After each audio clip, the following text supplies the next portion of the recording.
Ryan Grimm over at The Intercept interviewed a tech executive and a Democratic strategist who has funded efforts to defeat progressive candidates across the country.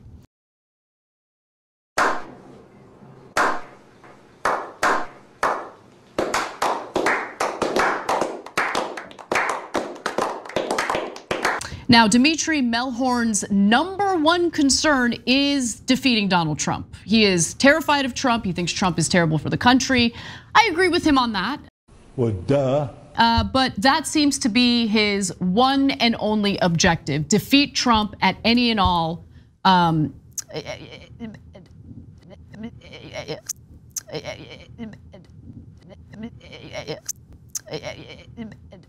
At any and all costs. There we go. That's the word I'm looking for here.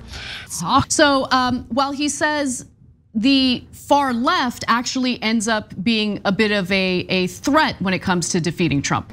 That is correct.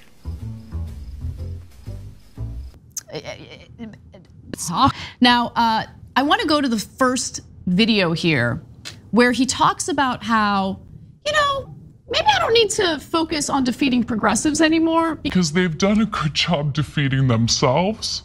And that's a fact. Let's hear what he had to say there. I'm curious if you think you have essentially tamed the left to the point where you're kind of moving on from Democratic primaries, or are you guys gearing up for another test in 2024 that if you see progressive candidates that you think are too progressive popping up, that the super PACs are gonna, come out guns blazing on them? You're bald! If you listen to the way Bernie Sanders is talking about endorsing Joe Biden, I think I'm quite confident right now that the actual extremes of the left are pretty severely marginalized. Like, for example, when a judge gave a ruling that was really unhelpful, this is the judge with the abortion pill, and AOC comes out and says we should just ignore the ruling. It makes it hard to build a coalition of donors around the rule of law. But in terms of general voters, I don't think it's a problem anymore, and I don't think we need to do more to fight back against it at the moment. Well, they're good news and bad news for the left. They won't get bombed by super PACs, but that's because they've been thoroughly beaten down to the ground. Yes. I don't like this thing. Well, he did elaborate a little bit earlier on in the conversation. So let's go to the next video and then we'll discuss, Cenk. A huge movement occurred in 2020 around George Floyd, right? Actually, I'll give you 3 examples and you can pick them apart. Defund the police as a movement out of the George Floyd protests was one example. The term Latinx was a second example. And Medicare for All was a third example. In our view, the evidence was very clear that these 3 things were politically toxic in a general election, and the less said, the better. So you have the left wing of the Democratic Party and the entirety of the Republican Party elevating these issues because these are issues that will help Republicans defeat Democrats. And so we realized that since no one in the Democratic coalition was willing to stand up to our own side and say, guys, this is not working, we had to play that role. So I'm really curious what you think about what he said there, Cenk, because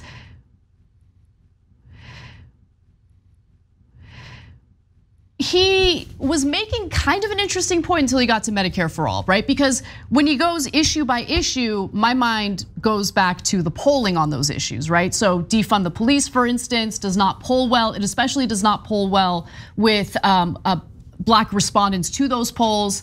Same with Latinx. Multiple polls have shown that Latinos do not like Latinx. Today, AOC talking about, oh, my colleagues won't use Latinx. Even though Latinos don't want to be called Latinx. What are you doing, AOC? What are you doing? What are you doing? What is this? But Medicare for All is a little different. Yeah. A little different. Yeah. A little different. Yeah. A little different. You can catch feelings over it. Yeah. A little different. Yeah. A little different. Yeah. A little different. You can catch feelings over it. Yeah. A little different. So there's a really important sleight of hand that he's doing there. So is it true that there are some extreme positions on the left that sometimes AOC and others are taking? Yes. So that's just a stone cold fact. You can catch feelings over it, but you can go look up the polling yourself. But Medicare for All is a little different. Yeah. A little different. Yeah. A little different. Yeah. A little different. You can catch feelings over it. Yeah. A little different. Yeah. A little different. Yeah. A little different. You can catch feelings over it. Yeah. A little different. Taking these positions that no one actually asked for, including Black people, Latinos, etc., is counterproductive. It doesn't make sense. They're not progressive. No one's asking for them, etc. You just figured that out? On the other hand, the other positions that progressives have are intensely popular. So Medicare for All, for example, polls at 70%. Latinx is at 4%. Medicare for All is at 70%. But what did that corporate goon do? Hey, what do you call me, a goon? What do you think, I'm a goon? He just put them in the same bucket because that helps his cause so much. He takes the most unpopular radical positions and he attaches them to the most popular progressive positions. By the way, though, there is one thing he is right about. Progressive legislators help him do that by attaching nonsensical positions that no one asked for to incredibly popular positions.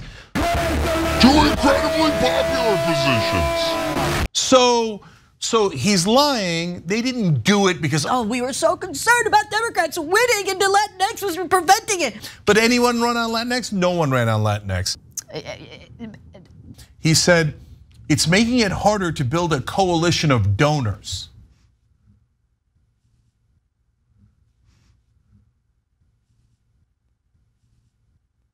Man, that is accidentally telling on yourself. Such a great point. He was just talking about how awful Donald Trump is, and that is really the motivating factor behind his strategies as a Democratic strategist. And instead thinks that no, Trump is he's not indicative of any issues we have in the country. He's not a symptom of those problems. Trump is just, wild card out of nowhere, and that's just what I do! Wild card, bitches! Now, with that said, knowing that his number one objective is to defeat Trump at any and all,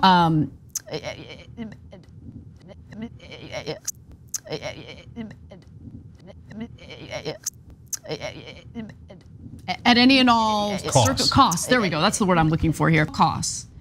He gives specific examples of campaigns that he worked to fund, and one of those campaigns was Shontel Brown. Let's watch. The reason we invested in groups like the mainstream Democrats who elevated Shontel Brown over Nina Turner is we believe that Nina Turner was actually training her fire on somebody other than Mr. Trump, specifically Mr. Biden, who was actually the center of our team. So there you have it, Cenk. How dare Senator Turner criticize Joe Biden? I mean, he is the God of all gods. He is so perfect, and we must always applaud him, even as he is honestly insufficient in serving the needs of the people who voted him into office in the first place. Come on, man.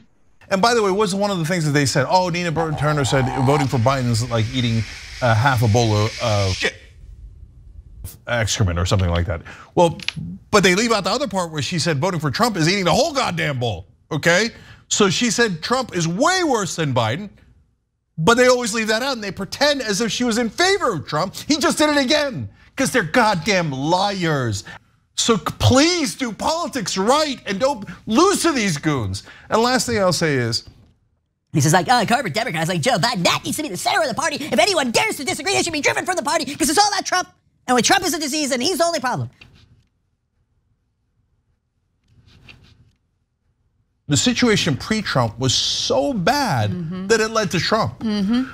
But the situation that was so bad was how corporations took over our entire body politic. And it was guys like this that helped them take it over. And then after the body is so diseased that it goes, I can't try the same thing. I don't want the leeches anymore. They keep leeching me from blood. I have to take my blood, and it's not working. I'm sick. I'll try this Meteor, this lunatic, idiot, orange-headed guy. All right, that's how desperate the country was. Ah! You slapped me, you monkey! Marry me. This arraignment happened just shortly after noon. We understand that he went into the courtroom. That's Daniel Penny, the 24-year-old former Marine. He was wearing handcuffs when he went in. I believe we have some video of him coming out when he did not have, his hands were not cuffed. We understand that bail has been set at $100,000, that Penny himself put up $6,000, and his parents guaranteed the entire bond. So of course, that is Daniel Penny, the man who put Jordan Neely in a fatal headlock just last week, has been charged with second-degree manslaughter, has already turned himself in, and now the legal process, of course, has begun. We're gonna have statements from the lawyers from both sides, but what do you all think about the fact that there are charges? Yeah, I actually think that these charges are just right. So the reason I think that it's the right charge is because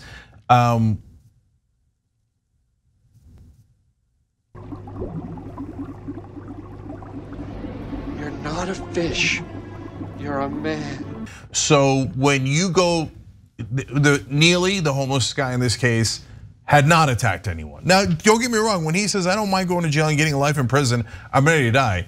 If you're not concerned, you're actually wrong. You should be concerned, and you should get off that subway if you can. And I get the concern. And if there's anybody on the left saying, oh no, you're just being a Karen by being concerned. No, you're an idiot. Get out of that subway train because that's a dangerous dude, okay? And so, and we know, now in hindsight, we know that he was dangerous. So this whole, oh, he's just a lovable Michael Jackson impersonator. No, guys, he had deep issues, okay? That doesn't mean that he should have been killed. That doesn't mean he's a bad guy. He had mental health issues, right? But it doesn't help anyone's cause if you pretend like he was just a lovable teddy bear that walked in on that day and this guy jumped him and killed him because he was black or homeless or whatever the category is, right? And I think in this case, it's going to be difficult to prove that Penny had the intent to go murder him. Like, oh, I looking for a guy, oh, there he is. The part that's not clear is, did Penny jump him from behind? Was there any alternative? Was there like, why did he do this? Like, for example, was he looking for trouble? Like, to me, I call it the Rittenhouse standard. What the fuck are you talking about, man? Rittenhouse went and looked for trouble. Why are you the way that you are?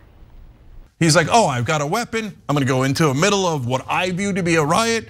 And if anybody throws a plastic bag at me, or there's a shot nearby, or there's a skateboarder that's, et cetera, I got it. It's crazy. That's crazy because it's not true. I know that Rittenhouse was probably very scared at that moment, right? But he didn't need to go and look for that trouble. Can you believe this guy? So if it turns out Penny wanted that trouble, went and looked for that trouble, and then jumped the guy from behind, I'd say these charges are not enough, right? But if it turns out, as witnesses are describing now, Penny jumps the guy before he'd done any attack, then second-degree manslaughter sounds about right, okay? So now, and by the way, that way you can get a conviction. If you overcharge, you won't get anything, right? So I know for a lot of folks, no, you have to go extreme on every single thing, but we're not in that camp, right? You sure about that? You sure about that? I got it. The right is once again melting down over singer Lizzo. So she was decided to go for it once again and brought drag queen performers to her show in Tennessee. And love that. I love her. I love the turning the boycott on its head. And of course, the right freaked the hell out. Tomi Lahren, haven't heard from her in a little bit. She says on Twitter, what we really want to know is why adult men want a sexy dance for children. They can't answer that question because we all know the answer is pure perversion. Cenk, I think someone's never been to a drag show and does not know what drag is. Yeah, first of all, I love Lizzo's attitude. I'm not the only one, that's why she's so popular. She's like, no, I'm not running from them. They're gonna be running from me. I'm not locked in here with you. You're locked in here with me. Yes, you go, girl. Yes, you go, girl. That's exactly the right answer. I don't believe this thing of oh, run away from conservatives, don't talk to them, don't do anything, No, go and say, yo, you wanna talk about drag shows? Here's one, what are you gonna do now, huh? And so, and of course the right wing lost their minds because they hate people and it's driven 100% by hate. So I saw that, I watched the whole thing. It was the mildest dance in American history. Now remember, it's supposed to be an adult cabaret performance, meaning that it's supposed to be sexually alluring someone. Tomi Lahren jumps in and thinks apparently it is, oh my God. Probably because she's surrounded by right wingers who are all incredibly turned on by it. And they're all probably telling her, oh my God, if you got a drag show, that's the most titillating thing in the world. We can't let the kids see, they would be so aroused just like us. Oh my God, if you got a drag show, that's the most titillating thing in the world. We can't let the kids see, they would be so aroused just like us. Maybe, but I don't think so. I don't think that's how it works. Oh, really, dude? And of course you got Matt Walsh.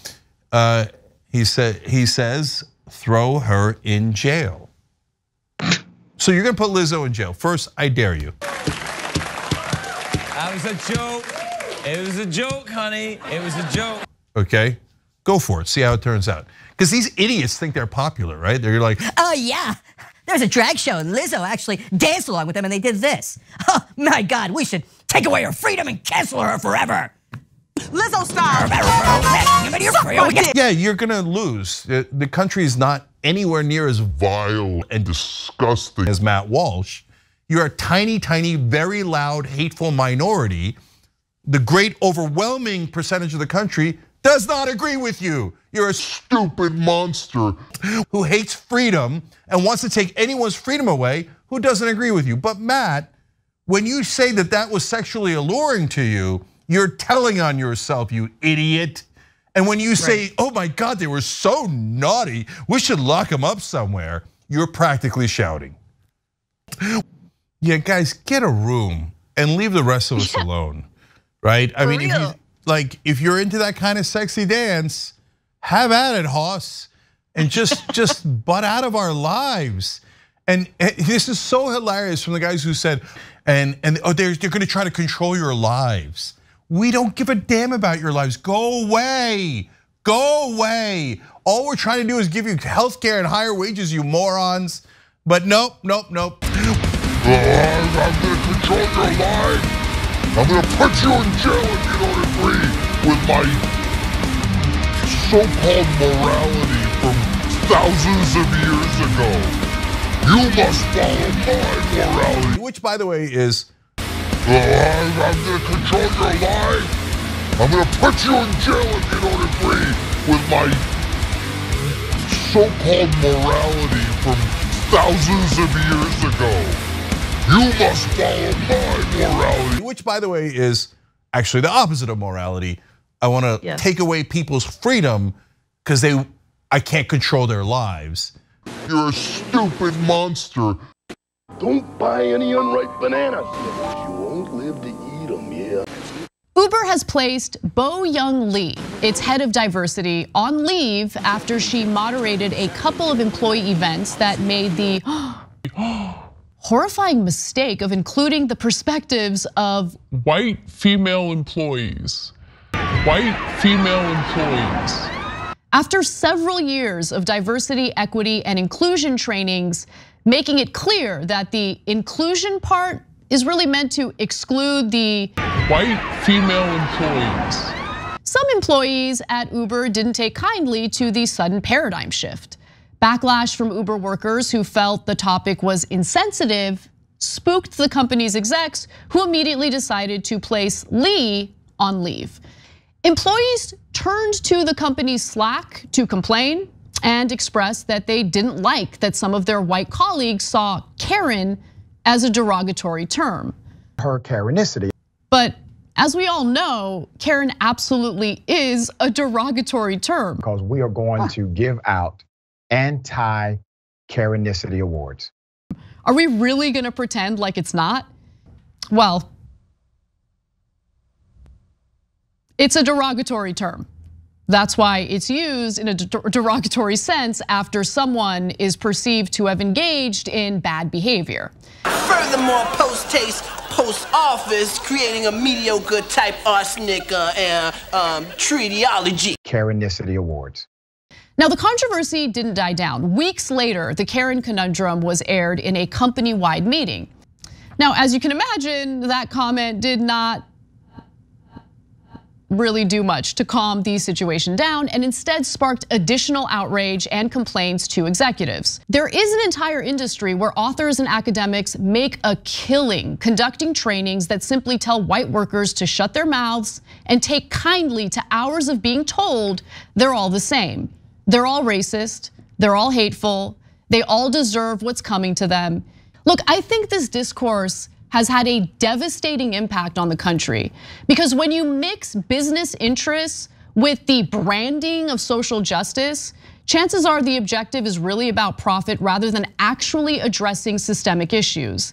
Chances are the objective is really about profit rather than actually addressing systemic issues. And to be honest, I've been struck by how effortlessly callous the online discourse has become. Any out of context viral video that features a conflict with a white woman is automatically considered evidence of a racist act, even before we have all the details. A video has gone viral appearing to show a white woman making an incredibly dramatic scene in New York City. But she's in work clothes, so my first thought was, is she drunk? Like, is she, I don't know, but she just seemed really out of it, and she's straight up racist, totally. The latest example involved a pregnant hospital worker named Sarah Comrie in New York. She was captured on video during an argument she had with a black man over a city bike in Manhattan. But yeah, I mean, the white woman fake crying thing, I could do it too, but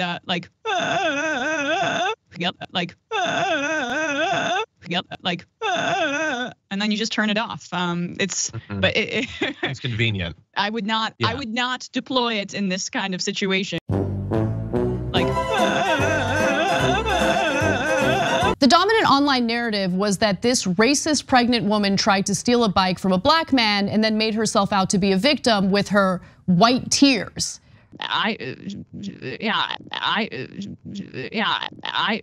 She's straight up racist, totally. Simply put, I absolutely loathe this crap. And I can't pretend like I'm above it because I engaged in a lot of it myself. And I have deep regrets about that. It becomes self-aware at 2:14 a.m. The Karen narrative flattens an entire category of people, white women, as malignant members of society whose toxicity lay dormant until they're in the presence of people of color. It's ridiculous. Yeah. Get your hand off my penis! This is the bloke who got me on the penis, people. The man you just saw in that video getting arrested from 1991 is Cecil George Edwards. Or is it? But the video has since gone viral, and I do want to show you more from this arrest. Look, I'm under what? Gentlemen, this is Democracy Manifest. Have a look at the headlock here. See that chap over there? Get your hand off my penis! This is the bloke who got me on the penis, people. Get some cups. Why did you do this to me? Hop in the car. Get some cups. For what reason? What is the charge? Eating a meal? A succulent Chinese meal? Oh, that's a nice headlock, sir. Oh, yes. I see that you know your judo well. Good one. And you, sir, are you waiting to receive my limp penis? How dare get your hands off there. Who refers to a meal as a succulent one? Yeah, this guy does for interesting reasons. A succulent Chinese meal? And like they report it as everyone in Australia knows that democracy is manifest and that Chinese meals are succulent. Okay. A succulent Chinese meal? I do want to go to just a snippet from one of those interviews, okay? Because he discusses like this weird guy who followed him into the restaurant. So the restaurant, by the way, where he was consuming the succulent Chinese meal. A succulent Chinese was Fortitude meal? Valley Restaurant. Okay, he notices that there's like a weird, strange guy staring at him, and you'll understand why in this video. There was a suspicious-looking character a couple of tables away, looking at us. And every time I'd turn, he'd put his head down and pop a dim sum into his gob. Minutes later, police had the business surrounded, then sent in a delegation. The police fell on the place. Come running in, even one of them had a gun in his hand, and I said, what the devil's going on here?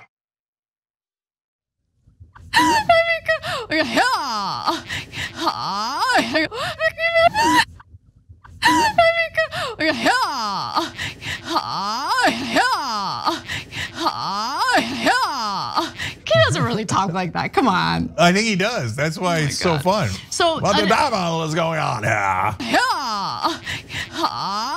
Well, that guy was looking at me weird. Good excuse to leave the restaurant without paying, right? And the cops get a hold of him. That's why he's like, what's wrong with enjoying a succulent Chinese meal? A succulent Chinese meal?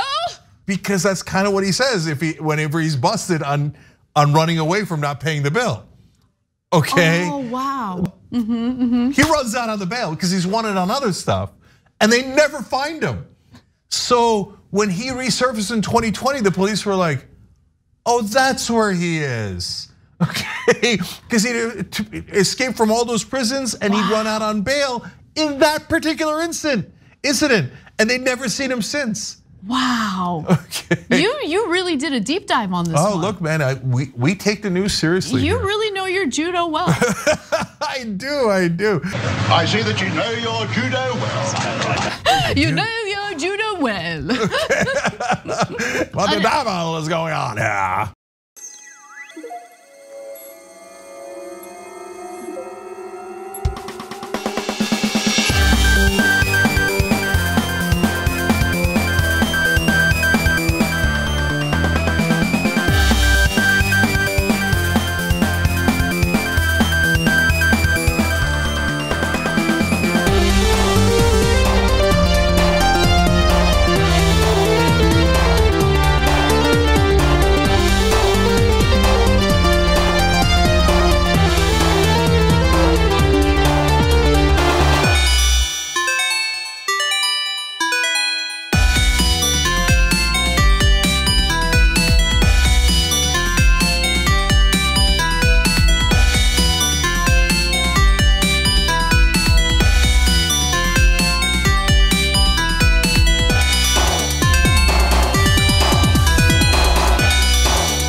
like.